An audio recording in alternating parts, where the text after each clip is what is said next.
Hello, everybody. I'm back with the third episode of Sonic CD, and here we go. There was actually something that I forgot to mention about Sonic that I wanted to talk about, since we're on the subject of Sonic Adventure 1, really,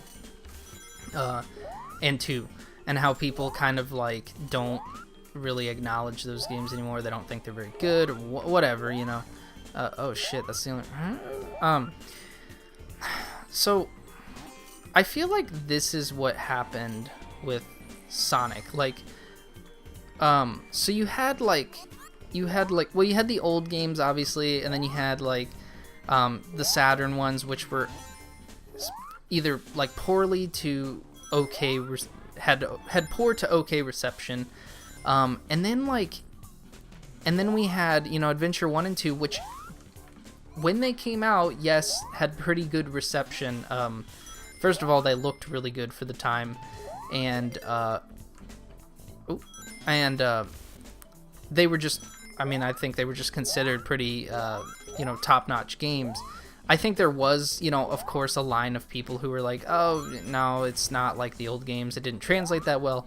That was always an argument. I think there were some small arguments, but I don't think anybody who was like, these are shit. Like, that's what a lot of people nowadays think. They're like, these are fucking, Sonic Adventure 1 and 2 are fucking garbage. Like, the only good Sonic games are like the first couple, and some people don't even think that, which,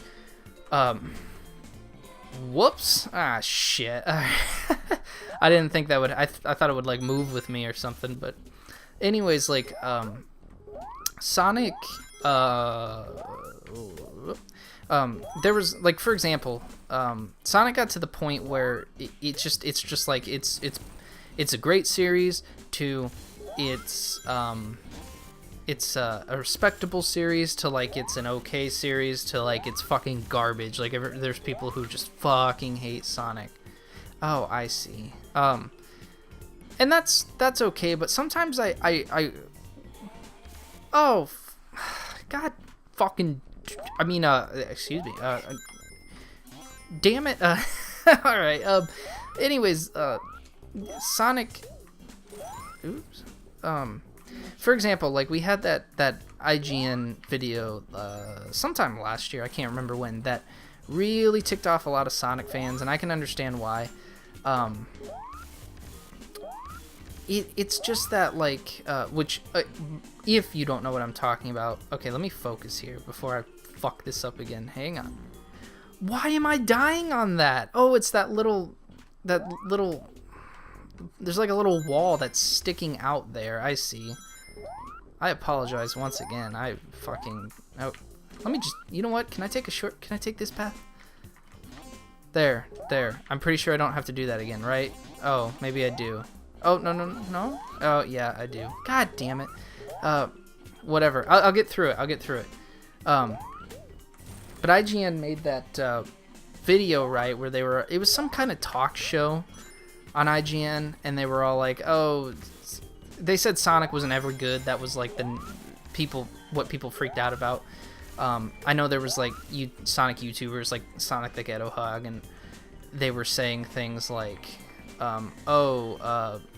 he said it. I don't know which one of the IGN guys said it. I don't know all of them by name, but the argument was, Sonic, or that the argument that Sonic the Ghetto Hog made. He did a little reaction video to it, and he was kind of like, they said it as if it's a fact. Like, it's a fact that Sonic is bad. He didn't even say, in my opinion, or nothing like that. But I want to explain something about that. First of all,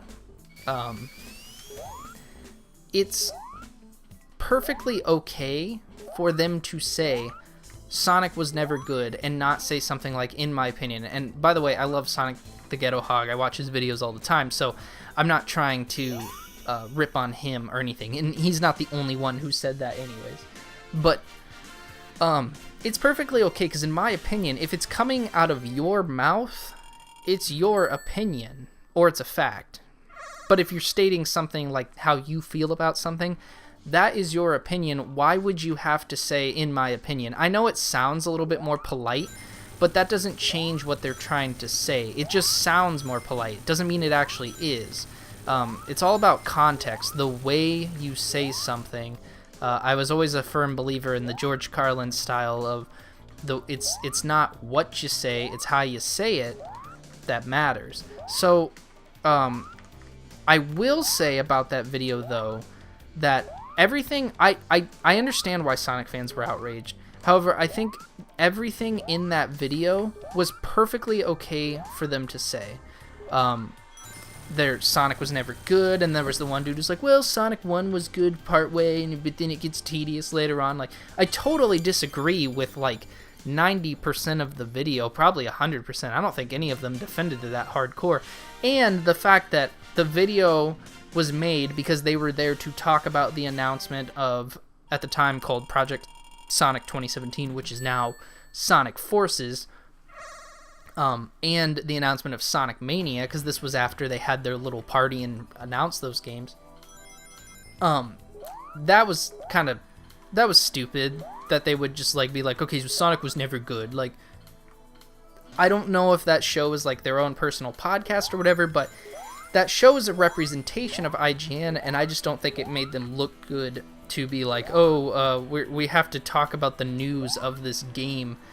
And it just wasn't really that newsworthy because they weren't supposed to give their opinion, or at least I think it's okay to give your opinion on the news, but say the news first. Let it breathe, let the news sink in, let people think, and then if you want to throw in your own opinion, you know, Philip DeFranco does a great job of that, and that's why his comment section is so, at least a lot less toxic than like other YouTube comment sections. So I had no problem with anything they said in the video, with the exception of when they got like personal and they were like, oh, Sonic fans just want to have sex with Big the Cat. It was like, okay, well, that was like personal. That had nothing to do with anything. That was a dick thing to say. Like, yeah, that I had an issue with, or at least I guess I didn't personally have an issue with it because I was just like, whatever, this guy's, you know, I don't care what he says. But for those people who do care, like what maybe like he says or the fact that he said that or whatever, I think it's also, I think they had every right to be outraged in that decision, or at least offended. Like, I'm like, yeah, I think, like, you gotta ask yourself, when's a good time to get offended? And in my opinion, it's usually like, it's not at the facts, it's not necessarily even at the opinions, it's the personal attacks, it's when people go after you. Like, I think that's always like a reasonable time to be like, yeah, I'm offended. It depends, like, if they're going after you or something like that. And in this case, I was like, yeah, that was a clear attack at, like, Sonic fans. And he, like, apologized later, the guy who said that. I was like, okay, yeah, whatever. Like, none of the Sonic fans are going to like that guy anymore anyways. But other than that, I wasn't personally that outraged by it. I can understand why, like, you Sonic fans, if there are any watching, which I would assume it's a Sonic CD playthrough, but I can understand why. That's perfectly okay. I'm not saying that don't be outraged at that, but I'm just saying, like,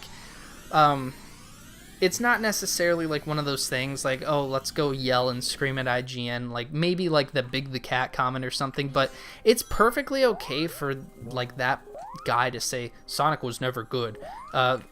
I think that's completely wrong, in my opinion. There's plenty of good Sonic games, and to many people's surprise, I personally think there's more good Sonic games than there are bad ones. Yeah, I know, they're not all 10 out of 10 masterpieces like a Mario game supposedly are, but there's still plenty of good Sonic games, and I still think there's more good than bad. But what I wanted to talk about... Fuck, I just lost my chance to get the Chaos Emerald. But what I wanted to talk about that for, too, is that I feel like Sonic basically... oh, shit, no. I'll actually talk about that in the next episode because this one is over, so stay tuned for that.